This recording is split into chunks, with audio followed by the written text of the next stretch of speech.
Hey guys, my name is Gaurav Chaudhary and you are watching mister Gaurav. तो दोस्तों, कैसे हो आप लोग? आई होप आप सभी बहुत ही ज़्यादा अच्छे होंगे। तो वैसे आज की इस वीडियो में हम बात करने वाले हैं कि आप कैसे अपनी जेईई मेन 2020 के अंदर मिनिमम 200 मार्क्स स्कोर कर सकते हो। तो गाइस, जैसा कि आप सभी को पता है कि अगर आपको जेईई मेन में 99 परसेंटाइल लाना है तो आपको मिनिमम 200 मार्क्स तो स्कोर करना ही होगा। और अगर आपने स्कोर कर दिए 200 मार्क्स इन जेईई मेन तो आपको एक बहुत ही अच्छी ब्रांच मिल जाएगी, बहुत ही अच्छी एनआईटी के अंदर में। तो अगर आप स्कोर करना चाहते हो मिनिमम 200 मार्क्स तो आपको सबसे पहला काम ये करना है कि इस वीडियो को स्टार्टिंग से एंड तक पूरा जरूर देखना है। तो चलिए वीडियो को स्टार्ट करते हैं। तो गाइस, सबसे पहले हम बात करेंगे कि हमारी कैसे आएगी 99 परसेंटाइल। तो गाइस, अगर हमें 99 परसेंटाइल लाना है तो हमें 90% सिलेबस मिनिमम किया होना चाहिए। तो अगर हम अपना 90% सिलेबस मिनिमम करेंगे तभी हम 200 मार्क्स तक पहुंच सकते हैं। तो अगर अब तक आपने अपना 90% सिलेबस कंप्लीट नहीं किया है और 80% सिलेबस भी कंप्लीट नहीं किया, अगर आप अपना 90 नहीं 100% सिलेबस कंप्लीट करना चाहते हो तब आप डाउनलोड कर सकते हो परीक्षा ऐप को, जिसका लिंक आपको नीचे डिस्क्रिप्शन में मिल जाएगा। तो सबसे पहले आपको इस ऐप को डाउनलोड करना है। अगर आप इस ऐप को डाउनलोड कर लेते हो तो इसमें आपको कोटा के बेस्ट फैकल्टी के लेक्चर मिलेंगे और वो भी लेक्चर एकदम सुपर्ब लेक्चर होने वाले हैं, टॉप क्लास के लेक्चर होने वाले हैं। आपको वो लेक्चर देख के बिल्कुल ऐसी फीलिंग आएगी जैसे आप क्लास में बैठ के पढ़ते हो, बिल्कुल वैसे ही आपको फीलिंग आने वाली है। क्योंकि आप सभी को पता है कि कोरोना वायरस के चक्कर में सारी क्लासेस ऑफ हो गई हैं। तो अगर सारी की सारी क्लासेस बंद हो गई हैं तब आप अपनी स्टडी कर सकते हो परीक्षा ऐप पे। तो परीक्षा ऐप पे आपको लेक्चर ऐसे मिलेंगे जैसे लेक्चर उन्होंने एकदम क्लास में पढ़ाए हुए हैं, बिल्कुल वही लेक्चर आपको प्रोवाइड किए जाएंगे। उसके साथ आपको थ्योरी मटेरियल भी दिया जाएगा, आपको डीपीपी शीट भी मिलेंगी, उसके बाद आपको प्रैक्टिस शीट भी मिलेंगी और सबसे इंपॉर्टेंट आपका डाउट सेशन भी होगा। आपके जो भी डाउट है वो कोटा के बेस्ट फैकल्टी जैसे एनवी सर हो गए, ये आपका सॉल्व करने वाले हैं। और गैस, जब आप इस ऐप पे पढ़ोगे ना तब आपको बिल्कुल ऐसा ही लगेगा जैसे आप अपनी कोचिंग क्लास में पढ़ रहे हो। और सबसे पहले आप डेमो लेक्चर देख सकते हो। आपको अगर डेमो लेक्चर अच्छे लगते हैं तब इस ऐप को जरूर लेना। और मैं 100% श्योरिटी के साथ बता रहा हूँ कि आपको ये ऐप बहुत ही ज़्यादा अच्छा लगने वाला है, क्योंकि यार हमारे फेवरेट एनवी सर यहाँ पे पढ़ाते हैं यार। तो आपको पता ही है कि एनवी सर किस तरीके से पढ़ाते हैं और उनके लेक्चर आपको मिलने वाले हैं। यहाँ पे काफ़ी सारी चीज़ें आपको मिलने वाली हैं। तो फिर जाओ, इसे अभी डाउनलोड करो और पढ़ाई अपनी शुरू कर दो और कंप्लीट कर दो अपना 100% सिलेबस, वो भी एकदम कोटा के बेस्ट फैकल्टी के साथ। तो कैसे, अगर आपको मिनिमम अपना 90% सिलेबस खत्म करना है तो उसके लिए सबसे जरूरी है टाइम टेबल। तो कैसे आप सभी को लगेगा क्या घिसी पिटी बातें कर रहा है, टाइम टेबल तो हम कभी फॉलो करते ही नहीं है। लेकिन यहाँ पे मैं उस टाइम टेबल की बात नहीं कर रहा जो आप अपना 1 साल का बनाते हो या 1 महीने का बनाते हो। यहाँ पे हमारा टाइम टेबल होगा जो हम डेली बेसिस पे बनाएंगे। तो हमारा टाइम टेबल किस तरीके का होना चाहिए वो मैं आपको बताता हूँ। आपको अपना टाइम टेबल इस तरीके से बनाना है। तो जैसा कि मुझे कल पढ़ाई करनी है तो मैं आज रात को बैठ के अपना कल का टाइम टेबल बनाऊंगा और वो टाइम टेबल सिर्फ और सिर्फ कल के लिए रहेगा। और उसमें मैं कुछ भी ऐसी बातें नहीं लिखूंगा जो पॉसिबल ही नहीं है। मैं बिल्कुल भी ऐसा नहीं लिखूंगा कि मैं फिजिक्स के 4 चैप्टर, केमिस्ट्री के 5 चैप्टर, मैथ के 2 चैप्टर ऐसे सॉल्व करने वाला हूँ। ऐसा मैं बिल्कुल भी नहीं लिखूंगा। वही बातें लिखूंगा जो मेरे लिए प्रैक्टिकल है। मैं अगर 1 चैप्टर ही कर सकता हूँ तो मैं 1 चैप्टर ही लिखूंगा, लेकिन वो चीज़ें लिखूंगा जो मैं करने वाला हूँ और जो मैं 100% करूँगा। बिल्कुल भी अपने आप को चीट नहीं करूँगा। तो और अगर आप ऐसा करके चलोगे तो आपका सिलेबस बहुत जल्दी फिनिश हो जाएगा और बहुत अच्छे से। दूसरी बात, आपके सिलेबस में एक सेक्शन हमेशा होना चाहिए, वो है रिवीजन का। आपको रिवीजन डेली बेसिस पे करना ही करना है। इस बात को मैं ज़्यादा नहीं बोलूँगा। आपके दिमाग में एक बात होनी चाहिए कि आप अगर रिवीजन करोगे तभी आपके मार्क्स इंक्रीज होंगे। रिवीजन करने से मार्क्स बढ़ते हैं। किसी भी चैप्टर को सिर्फ और सिर्फ एक बार कर लेने से कभी भी आपके मार्क्स नहीं आने वाले। अगर आपको एक अच्छे मार्क्स तक पहुंचना है, आपने अगर 200 का टारगेट लिया है, तब आप ये समझ लो कि आपका रिवीजन है सबसे इंपॉर्टेंट चीज़। इंपॉर्टेंट क्या है? हमारा टाइम टेबल। उसके बाद हमारा है focus on your weak topics. बस जैसा कि आप सभी को पता, अभी हमारे पास काफ़ी ज़्यादा टाइम है। तो इस टाइम पे मैं आपको बिल्कुल भी ये नहीं बोलूँगा कि सिर्फ आप अपने स्ट्रॉन्ग टॉपिक पे ही फोकस रखो। आपको इस टाइम अपनी वीकनेस पे भी ध्यान देना है। आपके वो सारे टॉपिक जो आपको एकदम बहुत ज़्यादा टफ लगते थे, जैसे एक फिजिक्स का टॉपिक सबसे प्यारा सा रोटेशनल मोशन, तो हो सकता है आपको ये बहुत ज़्यादा टफ लगता हो। तो इस टाइम आपके पास मौका है, आप इस टॉपिक को भी स्ट्रॉन्ग ना सही तो अपनी स्ट्रेंथ, ज़्यादा आपकी स्ट्रेंथ नहीं बन पाएगी लेकिन अपने वीक जोन से तो इसे हटा ही दो, ठीक है ना। कोई भी टॉपिक आपका अब वीक नहीं रहना चाहिए। हाँ, अगर एक आध टॉपिक है तो चलेगा, लेकिन ऐसा नहीं होना चाहिए कि 15-20 टॉपिक आपके वीक ही हैं, ठीक है। तो आपके वीक टॉपिक अब कम से कम होने चाहिए। इस टाइम पे आप फोकस कर सकते हो अपने मोस्ट वीक टॉपिक पे। तो आपको करना क्या है, सबसे पहले आपको अपने सबसे ज़्यादा वीक टॉपिक करना है, उसके बाद आपको स्ट्रॉन्ग पे जाना है, ठीक है। तो पहले अपने वीक टॉपिक जो भी हैं उन्हें स्ट्रॉन्ग में चेंज करने की कोशिश करो ताकि आपकी जो रेंज है वो ज़्यादा से ज़्यादा चैप्टर तक पहुँच सके, ठीक है। तो आपको वीक टॉपिक पे भी सबसे ज़्यादा फोकस करना होगा। उसके बाद सबसे मोस्ट इंपॉर्टेंट यार, आप अपना टाइम वेस्ट मत करो, ठीक है। अब ये लगेगा यार मैं फालतू की बात कर रहा हूँ, नहीं यार, आप समझो ये टाइम हमें एक्स्ट्रा मिल गया है, तो काफ़ी स्टूडेंट को ये लग रहा है कि अभी हमें बहुत ही ज़्यादा एक्स्ट्रा टाइम मिल गया है, इस टाइम में हम ज़्यादा फोकस ना भी करें तो भी काम हमारा चल जाएगा, क्योंकि हमारे पास अभी बहुत ज़्यादा टाइम आ गया है। अगर हम डेली के एक एक टॉपिक पढ़ेंगे फिर भी हम आराम से अपना पूरा सिलेबस कंप्लीट कर सकते हैं, रिवीजन भी कर सकते हैं, टेस्ट भी दे देंगे, सारा काम हम कर लेंगे। लेकिन ऐसा बिल्कुल भी नहीं होने वाला।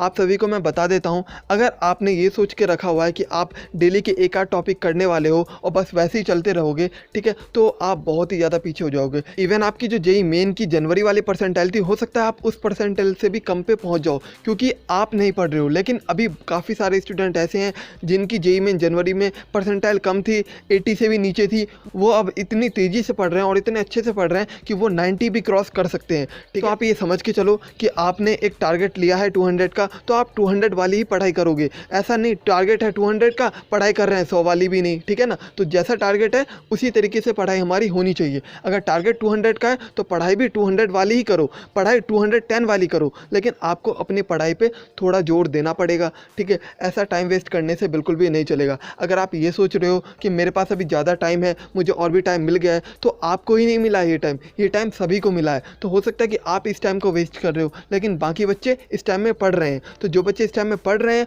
वही अच्छे मार्क्स ले जाएंगे और आप रह जाओगे, ठीक है। तो आपको ये टाइम बिल्कुल भी वेस्ट नहीं करना। यार पबजी सब्जी खेल लेना बाद में, ठीक है ना। जब बाद में आपको कॉलेज में एडमिशन मिल जाएगा ना, तब आराम से खेलते रहना कॉलेज के अंदर पबजी, ठीक है। कॉलेज में इतना ज़्यादा प्रेशर आपको नहीं दिया जाएगा, ठीक है। अभी है तो अभी अगर आप कर लोगे, तो अगर आप एक अच्छे कॉलेज तक पहुँच गए तो काफ़ी ज़्यादा बेनिफिट मिलेगा आपको, ठीक है। IIT NIT में पहुँच गए तो आपको पता ही है क्या मिलना है। तो इसीलिए मैं आपको कह रहा हूँ अपना फोकस अपनी पढ़ाई पर रखो, डिस्ट्रैक्शन को थोड़ा दूरी रखो, ठीक है।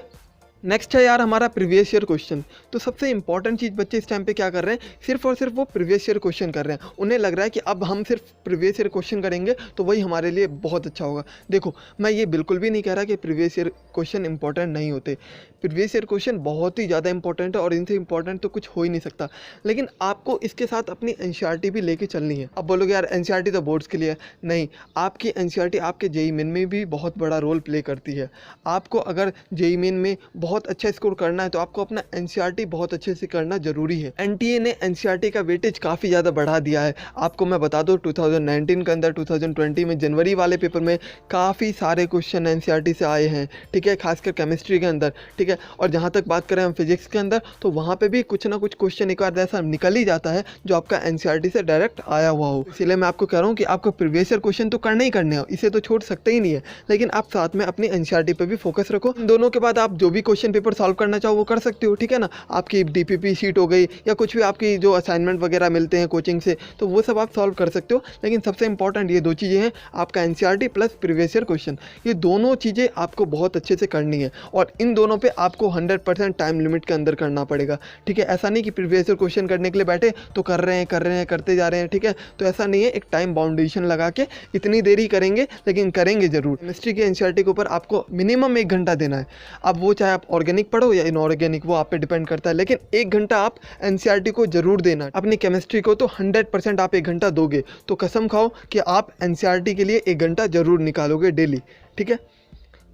तो कैसे अगर हम बात करें एक टॉपर की, एक एवरेज की और एक वीक स्टूडेंट की, तो उनमें सबसे ज़्यादा फ़र्क देखा गया टेस्ट का, ठीक है। अगर एक टॉपर की बात करें हम, तो वो सबसे ज़्यादा मॉक टेस्ट और टेस्ट सीरीज ज्वाइन करता है, मॉक टेस्ट देता है, ठीक है ना। आप किसी भी टॉपर का इंटरव्यू देख लेना, आपको सबसे इंपॉर्टेंट बात वो यही बोलेगा कि मैंने काफ़ी ज़्यादा टेस्ट दिए हैं।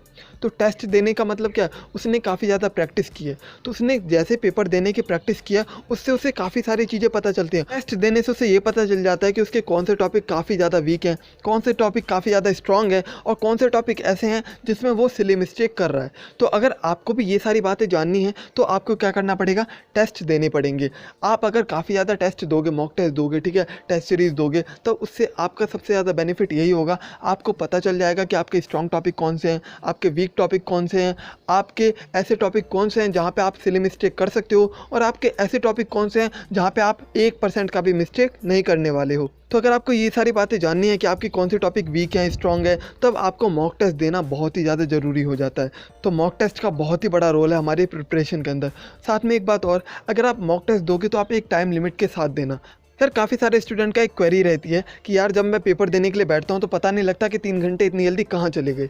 तो अगर आपको अपने 3 घंटे में पता चलवाना है कि 3 घंटे आपके पास हैं, उसका एक एक सेकंड देखना है, तब आपको ये आपकी प्रैक्टिस से पता चलेगा।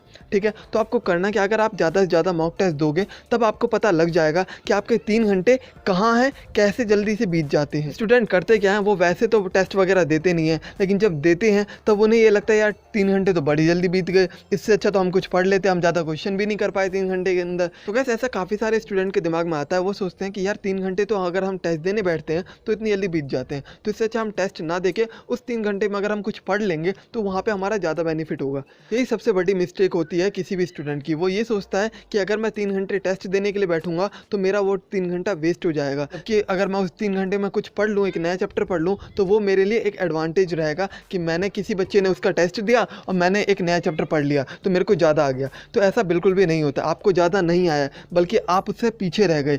आपने भले उससे एक ज़्यादा चैप्टर कर लिया, लेकिन अगर बात करें स्ट्रेंथ की तो उसने अपना एक वीक टॉपिक को स्ट्रेंथ बना लिया अपना टेस्ट देकर, उसे एनालाइज करके। लेकिन आपने ना उसका टेस्ट दिया तो आपको पता ही नहीं चला कि कौन सा टॉपिक आपका वीक था और कौन सा टॉपिक आपका स्ट्रॉन्ग था। तो इसीलिए आप कभी नहीं बता सकते कि ये टॉपिक मेरा वीक है और ये टॉपिक मेरा स्ट्रॉन्ग है। तो ये सबसे मेन पॉइंट था यार इस वीडियो का। आई होप ये चीज़ें आपको समझ में आ रही होंगी। नेक्स्ट है यार हमारा एनालिसिस। तो जैसा कि मैं इस पर बात कर चुका हूँ कि आपको एनालिसिस करना बहुत ज़्यादा ज़रूरी है। आप एग्ज़ाम दे दोगे तो सिर्फ एग्ज़ाम दे के ख़त्म नहीं करना। काफ़ी स्टूडेंट ये भी गलती करते हैं, वो एग्ज़ाम तो देते हैं लेकिन वापस उसे देखते नहीं। आपको फाइनल रिजल्ट नहीं है जो आपको मार्क्स देखना ज़रूरी है। आप अगर अपने मार्क्स नहीं भी देखोगे तब भी चलेगा, आपको ये देखना है कि आपने मिस्टेक कहाँ करी है। आपके टोटल कितने मार्क्स है ये बिल्कुल भी मैटर नहीं करता। मैटर ये करता है कि आपने कहाँ पे क्या गलतियाँ करी हैं, कितनी सिली मिस्टेक करी हैं, कितने क्वेश्चन आपने अटैम्प्ट ही नहीं किए, आपको आते ही नहीं थे, और आप कितनी देर में कितने क्वेश्चन अटैम्प्ट कर पाए। तो ये सारी चीज़ें इंपॉर्टेंट होती हैं, ना कि आपके मार्क्स। काफ़ी बच्चे सोचते हैं यार मार्क्स कम आएंगे, डिमोटिवेट हो जाऊंगा इसीलिए टेस्ट नहीं देता। तो अगर आप ऐसा सोचते रह जाओगे तो हमेशा पीछे ही रह जाओगे। तो काफ़ी सारे स्टूडेंट ये पूछते हैं कि भैया हम 200 मार्क्स क्यों नहीं ला पाते, बहुत कम बच्चे इतने मार्क्स क्यों ला पाते। क्योंकि बहुत कम बच्चे एनालिसिस करते हैं, अपना एनालिसिस बहुत कम बच्चे करते हैं। वो दूसरे का करते हैं, वो ये सोचते हैं यार उसने तो इतना नंबर ले आया और मेरे इतने नंबर ही आए। तो कैसे अपना एनालिसिस करो, दूसरे पे डिपेंडेंट मत रहो कि हाँ वो करके देगा, वो बताएगा, ठीक है ना। तो ऐसा बिल्कुल भी नहीं करना। हमें खुद को देखना है कि हाँ हमने कहाँ पे क्या गलतियाँ करी हैं। किसी भी टीचर पे डिपेंडेंट नहीं होना चाहिए हमें कि हाँ वो टीचर हमें चेक करके बताएगा कि तुमने यहाँ पे ये गलतियाँ करी हैं, ठीक है ना। तो जो भी आप एग्ज़ाम वगैरह देते हो उसका एनालिसिस भी आपको खुद करना चाहिए। तो आई होप ये बातें भी आपको समझ में आ रही होंगी। और गाइस अगर आप देते हो मॉक टेस्ट वगैरह और आपको पता चल गया है कि ये टॉपिक मेरे वीक हैं, ये स्ट्रॉन्ग है, ठीक है, ऐसे ऐसे अगर आपको ये बातें पता चल गई हैं तो उसके बाद आपको एक छोटा सा काम करना है। क्या करना है, आपको एक पेज लेना है, उस पेज पे 2 लाइन खींचनी है बीच में, ठीक है ना। जैसे मैंने यहाँ पे लाइन खींच भी रखी है, इंपॉर्टेंट, वीक और स्ट्रॉन्ग। तो सबसे पहली लाइन में आपको लिखना है इंपॉर्टेंट, उसके बाद आपको लिखना है वीक, उसके बाद आपको लिखना है स्ट्रॉन्ग। आपके जो भी इंपॉर्टेंट टॉपिक्स हैं वो सबसे पहले आपको लिखना है, उसके बाद आपके वीक टॉपिक आपको लिखने हैं, उसके बाद आपको स्ट्रॉन्ग टॉपिक लिखने हैं। अगर आप ऐसे लिख के देखोगे तब आपको पता चल जाएगा कि कौन से ऐसे टॉपिक हैं जो इंपॉर्टेंट है और मेरे वीक हैं, तो उन टॉपिक को आपको सबसे पहले करना है। तो काफ़ी सारे स्टूडेंट की ये क्वेरी होती है कि मैंने काफ़ी कुछ पढ़ लिया है लेकिन अब मेरे को दोबारा से स्टार्ट करना है, तो मैं कहाँ से स्टार्ट करूँ। तो ये आपका सही तरीका होगा, इससे आपको पता चल जाएगा कि आपको कहाँ से स्टार्ट करना चाहिए। जो भी ऐसे टॉपिक हैं जो आपका इंपॉर्टेंट है और आपका वीक है, यहाँ दोनों जगह मैच कर रहा है, उस टॉपिक को आपको सबसे पहले करना है। अगर आप इन टॉपिक को सबसे पहले करोगे, अगर आप ऐसा करते हो तो आपको ये बेनिफिट मिल सकता है कि ये वाले टॉपिक आपके जो इस टाइम वीक है और इम्पॉर्टेंट है, ये आपका स्ट्रॉन्ग हो जाएगा। और अगर इंपॉर्टेंट टॉपिक स्ट्रॉन्ग हो जाए तो उसकी तो बात ही कुछ और है, फिर आपको 200 का 210 लाने से कोई नहीं रोक पाएगा, ठीक है। तो आई होप आपको ये सारी की सारी बातें समझ में आई होंगी। लास्ट में मैं आपसे इतना ही कहना चाहूँगा, अगर आपने फिक्स कर लिया है कि मेरे को एक NIT में ही जाना है, मेरे को एक IIT में ही जाना है, तब आप अपना टाइम वेस्ट मत करो। और अगर आपने ये सोच रखा है कि मेरे को कहीं ना कहीं तो एडमिशन मिल ही जाएगा, तब आप बिल्कुल मौज लो, PUBG खेलो, सब्जी खेलो, जो खेलना है खेलो और मज़े लो। तो गाइस आई होप आपको ये वीडियो पसंद आई होगी। अगर आपको ये वीडियो पसंद आई हो तो लाइक, शेयर, कमेंट करना तो बिल्कुल भी मत भूलना। और मैंने नीचे डिस्क्रिप्शन में ऐप का लिंक दे दिया है, उस ऐप को जाके ज़रूर डाउनलोड कर लेना, ताकि उस ऐप के थ्रू आप अपना 100% सिलेबस कंप्लीट करो और 200 का 210 मार्क्स लेके आओ, ठीक है। अगर आपको वीडियो पसंद आई हो तो सब्सक्राइब किए बिना बिल्कुल भी मत जाना। तो चलिए मिलता हूँ हम आपसे किसी अगली वीडियो में।